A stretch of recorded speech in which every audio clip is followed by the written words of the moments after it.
सुदामा, अयो सुदामा, इधर आइयो सुदामा, इधर आइयो सुदामा।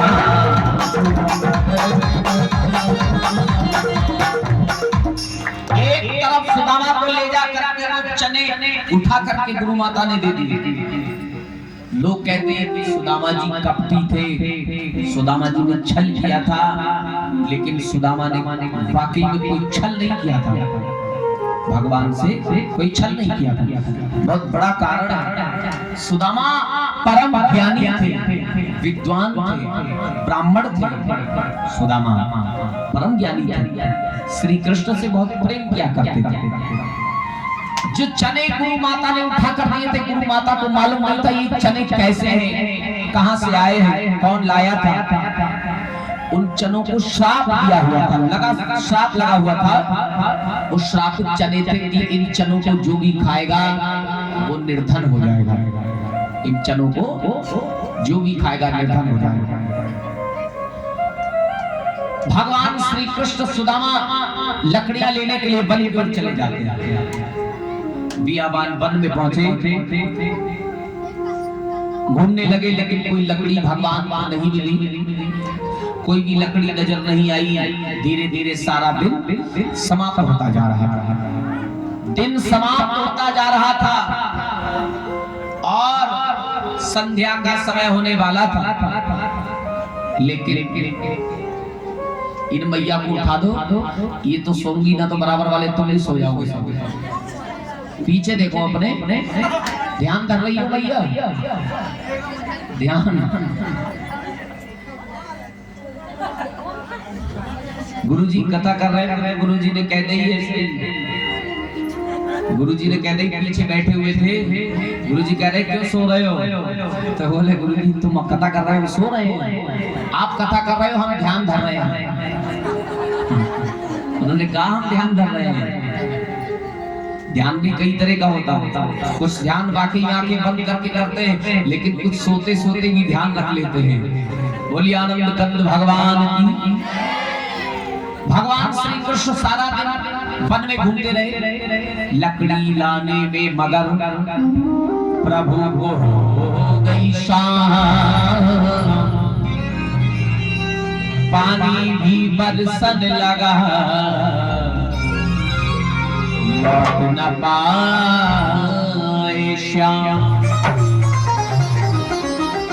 सारा दिन हो गया, संध्या हो गई, जल बरसने लगा, बारिश होने लगी, लेकिन भगवान लौटकर नहीं जा सके, लौटकर नहीं जा सके। बारिश पड़ रही है और समय कौन सा था, माह का महीना था, माघ का। माह के महीने में कितनी ठंड होती है ना। वो माघ मास की घोर रात,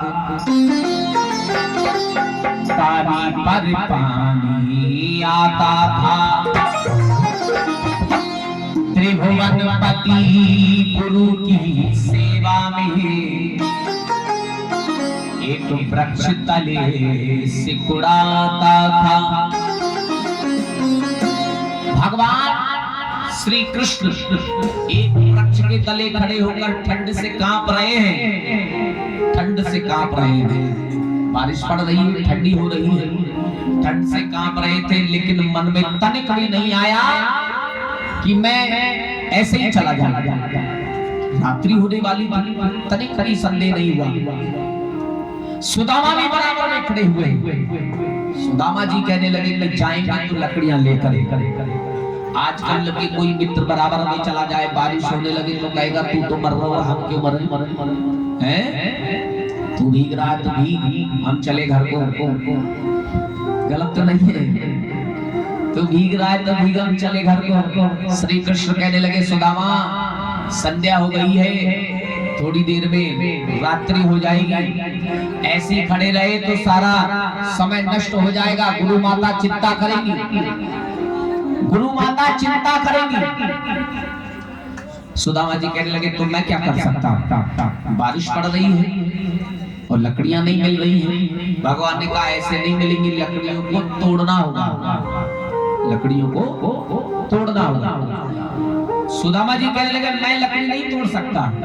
भगवान कहने लगे मैं तोड़ूंगा, तू नीचे बैठकर इकट्ठा करते रहिए। भगवान श्री श्याम सुंदर वृक्ष पर चढ़ जाते हैं लकड़ियां तोड़ने के लिए, और सुदामा नीचे बैठकर लकड़ियों को इकट्ठा कर रहे हैं। एक भजन है, मीठे मीठे स्वर से गाओ, बहुत आनंद आएगा। पकड़ लो हाथ बनवारी, कहीं ना डूब जाए, पकड़ लो हाथ बनवारी,